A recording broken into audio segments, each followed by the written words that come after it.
Ulysses Grant, a quiet man with an iron will. He didn't seek glory, he brought victory. His strategy was cold and exact.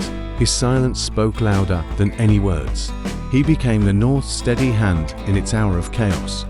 Robert Lee, a brilliant tactician torn between honor and sorrow. He declined command of the Union Army, choosing loyalty to Virginia even if it meant civil war. His decision shaped history and carried the weight of tragedy. Abraham Lincoln, he didn't just lead a country, he held it together, wounded and divided. He believed all men were created equal.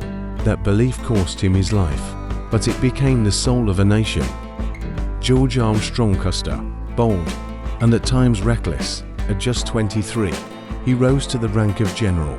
He lived fast, fought fiercely, and led with blazing eyes. His legend was written even before his fate was sealed.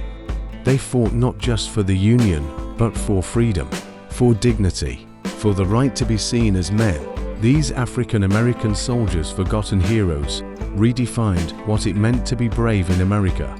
17, 18, 19 years old, they left behind farms, sweethearts, dreams, and marched to war, some out of duty, some out of fear. They weren't legends, they were human, and that was enough. Thousands died nameless, but each had a name, a story.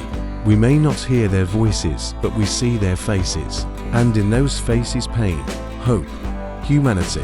They were different, but they shared one truth, a story of courage, a story of memory, a story of America.